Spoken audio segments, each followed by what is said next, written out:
Good day guys! For today's vlog, Honda 3S BFO ulit tayo. Nandito na nga ang pinakabagong underbone ni Honda na susubok na maging king sa kanyang category. Honda Winner X, tutong lang kayo dahil i-check na nga natin yung kanyang specs, features, and also the price. Ito na nga ang inyong Honda Winner X. Mag-umpisa tayo sa kanyang color variant. May 3 color variant siya na may 5 dynamic colors. Unang-una sa listahan, meron siyang standard, which is Pearl, Iceberg White, at saka Infinity Red. Sa pangalawang variant naman, ABS Premium. Ang kulay nito is Matte Galaxy Black Metallic. At yung pangalawa, Matte Meteoric Red Metallic. At ang andito sa inyong harapan, si ABS Racing, which is Infinity Red. Baba muna tayo dito sa kanyang gulong. Of course, ang tires niya ay tubeless. Ang brand niya, Chensin Tire. Size naman ng kanyang gulong, 9080 by 17. Sa sukat at brand, dun sa kanyang tatlong variant, same lang sila. Pero ang pinagkaiba, dito sa kanyang cast wheel, dito kay ABS Racing, colored na at kulay gold pa.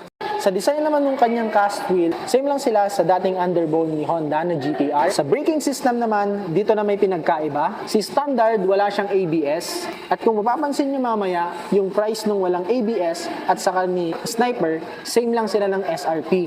Kung papansinin nyo nga, yung design ng kanyang disc, pang long ride na, kasi napakarami ng butas niyan, pampalamig ng kanyang disc. Kanyang thickness is 3.5 mm. Sa gulong naman niya, for reference lang sa mga hindi pa nakakita dito kay Winner X, same lang sila ni Snipey. 9080 by 17 din. At ang maganda sa 17, generic size yan ng mga gulong. Kaya kung gusto mong magpalaki or magpanipis ng gulong, okay na okay, marami kang design na pagpipilian.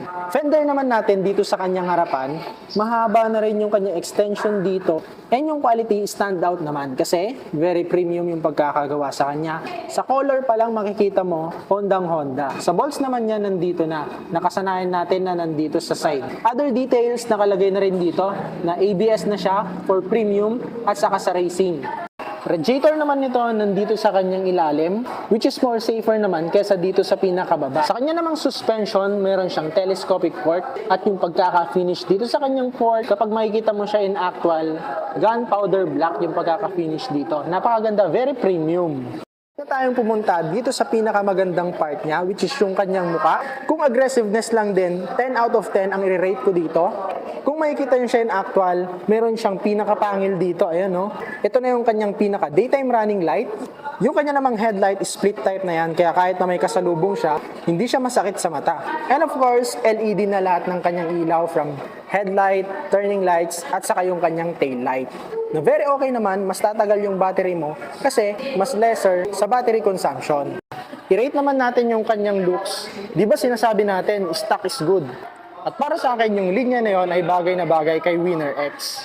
Kasi halos wala ka nang papalitan. Aggressiveness, andyan. Futuristic design, nandyan din. Pang bagets, andyan na rin. Other details dito sa kanyang harapan, itong ibabaw na to, glossy white. At decals naman dito, red, blue. At may sulat dito na Winner X. Nagustuhan ko nga yung pagkakadesign ng kanyang decals, hindi yung paulit-ulit. Isa pa sa nagpaganda dito sa motor na to, yung neatness ng kanyang design. Yung kanyang signal light, embedded na dito sa magkabilaan. Wala ka nang aalalahanin na may mapuputol pa o kaya mayuyugyog habang nasa semi or off-road ka. Side fairings naman natin, mula dito sa ibabaw niya dito, hindi yan decals, red na fairings na yan hanggang dito sa baba, ang decals na makikita natin dito, combination ng color ng blue at white. Yung kanyang Honda doon, puti, pati na rin dito sa kanyang baba. Na kung familiar kayo doon sa mga motor ng MotoGP, may resemblance siya dito. Kung papugian lang din naman yung laban, hindi magpapahuli si Winner X. Dito naman sa may lalagyanan ng kanyang winglet, medyo mahaba na rin to dito. At ang nagustuhan ko sa kanya, may mga small detailed na kanto na rin siya dito. Same din dito sa kanyang side. At may air vent din dito, pati dito sa kanyang ilalim. Kagusta-gusan niya, may butas siya dito sa kanyang side. Which is very good kasi it lessens the air drag. Silipin natin tong kanyang signal light. Yung design nito, clear dito sa gitna. Tapos dito sa pinakagilid niya, may foggy design. Akala ko nga nakalabas yung foggy design niya. Pero nandun siya sa loob. Tapos dito sa dulo niya is plastic. Check naman natin dito sa kanyang handlebar. Ito napaka-shine nung plastic niya dito. Sa kanya namang handle, yung plastic niya dito, para sa akin, medyo madulas siya, no? Dito naman sa kanyang tip, bakal na rin to. Levers natin dito. Ito ay para sa kanyang clutch. Manual pa to, hindi pa siya automatic, ha? Hindi pa siya coated. Same dito sa kanyang right side. Buttons naman natin, basic lang din. Andito yung kanyang dimmer. At ang maganda dito, meron na rin siyang passing light, which is yan. Kung naka-low ka tapos pipindutin mo pa ulit yung low, ayan yung kanyang pinaka-passing light. Ang kanyang busina naman dito, premium lang yung mga buttons niya. At ito naman yung kanyang turning lights button. Right side naman natin yung kanyang push button. Dito nga tayo sa kanyang meter panel. Fully digital na to. Start na nga natin. Yung kanyang animation, saktong-sakto lang din. At kung papatayin mo to, may magpapakita pa ditong CU. Mga indicators na andito, yung kanyang smart key, high beam indicator, nandito rin yung kanyang signal light. Ang downside lang dito, hindi magkahiwalay. Or nandito sa left yung isa, nandito sa right yung isa. Meron din dito yung kanyang check engine, yung kanyang neutral indicator. Meron din ditong engine temperature at yung kanyang ABS. Andito naman sa taas yung kanyang RPM, andito yung kanyang gear indicator, speedometer, trip meter. Kung gusto mong mag-compare from trip A to trip B, pwedeng-pwede. Nandito rin yung kanyang fuel indicator, may clock din siya dito, at nandito yung odometer natin. Ito naman yung kanyang select, at dito naman, ito naman yung kanyang pinaka-set. Additional information nga sa atin guys, naka-aho na to or automatic headlight on. Pag umaandar yung makina, saka lang natin makikita yung kanyang daytime running light at gagana yung kanyang headlight. Pero what I can show you is yung kanyang tail light. Other features naman nito, yung kanyang ignition umiilaw na yan at meron din tong charging port. Very good yan pag gagamitin mo siya for long ride o kaya delivery courier ka, pwedeng-pwede kang mag-charge kahit na maghapon ka sa kalsada. Doon mo na rin sa ignition, bubuksan yung kanyang seat compartment. Design naman niya dito sa kanyang center, very well detailed naman. May pagka-robotic yung design dito. Upuan naman nito, elevated lang siya. Dito sa pinakadulo, ito yung may anti-slip. Pero dito sa kanyang harap, iba rin yung texture niya. Wala siyang underseat compartment, pero meron naman siya ditong helmet hook. Nandito rin yung kanyang gas tank. Ang gas tank capacity naman ito, 4.5 liters. Yung kanyang fuel consumption, 52.3 kilometers per liter. Very economical naman yung kanyang fuel consumption. Malayo na yung mararating mo. Naka 150cc ka na, pero 52.3 kilometers per liter yung kanyang fuel consumption, which is very okay. Dito sa pinakadulo, mayroon din siyang lalagyanan ng kanyang free tools. Dito naman sa tip ng kanyang upuan, nagustuhan ko very sharp itong kanyang tip. Nakamatch siya dito sa kanyang tail light, pati din dito sa kanyang grab bar na matte gray yung pagkaka-finish. Dito na tayo sa kanyang makina. Ang engine type nito, meron tong single cylinder, 4-stroke, at naka 4 valves na rin to. Ibig sabihin sa power, hindi ka mabibitin.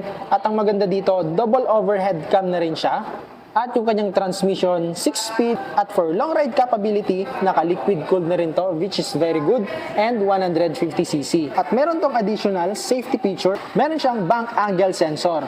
At pag sumobra yung banking mo at umabot ng 70 degrees, automatic mamamatay yung makina mo. Para naman sa akin, napakaganda ng feature na yun kasi dun sa mga iba nagpapanik agad. Kapag natumba, babangunin agad yung motor. Tapos ang mangyayari, yung accelerator, yung mahawakan nila tapos mare-rev, madadagdagan pa yung damage dun sa kanyang motor o kaya makakadisgrasya pa. Equip na rin to ng assist and sleeper clutch. Na ang kinagandahan naman, kapag nasobrahan mo sa bawat, lessen yung back torque na mararamdaman mo. Hindi mamimreno yung motor mo. Lalo na pag nasa high speed ka tapos nasobrahan mo sa bawas, napakadelikado nun, pwede mong mabitawan yung handle mo at eventually matumba ka. Pero sa tulong ng assist and sleeper clutch, malilesen yung back torque ng motor. Silipin naman natin yung kanyang maximum power. Meron tong 11.5 kW at 9K RPM. At yung kanya namang maximum torque is 13.5 Nm at 7,000 RPM. Dito naman siya hindi nagkaroon ng advantage. Same lang sila ng engine specs ni GTR na 150 dati. Ang naiba lang dito yung kanyang braking system, fairings, at saka nadagdagan lang ng features. Pero sana para sa akin, mas naging competitive pa sana to kung ginawang 160cc. Sa kanyang crankcase cover naman, magkabilaan matte black yung pagkaka-finish sa kanya and ang kanyang oil capacity is 1 liter. Naganda naman ako dito sa motor na to, dito sa kanyang footrest guard. Yung ibang footrest kasi hanggang dito lang no putol, tapos may additional na extension lang siya dyan na separate. Ito kompleto, minsanan mo na lang baklasin. At yung kanyang texture, gunpowder gray. Okay pa rin naman dito sa kanyang side stand at meron pa rin siyang center stand. Very okay naman yung center stand na gagamit natin lalo na pag nagwa magwa-washing tayo ng motor. Sa swing arm naman natin dito, masasabi mo talaga na hindi naman siya tinipid. Napakaganda ng quality niya. Meron din siya ditong chain guard. Yung gulong niya dito, napakataba. Meron tong size na 120/70 by 17. Tubeless na to. Ganda lang din ng kulay niya, goldy. Hindi mo na kailangang bumili ng aftermarket na paint para pinturahan o kaya aftermarket na mugs. Dito naman tayo sa kanyang pipe. Meron na rin tong plastic cover na heat guard at yung pagkaka-finish ng pipe mula dito sa ilalim niya hanggang dun sa dulo, matte black at yung kanyang pipe end cap, plastic din.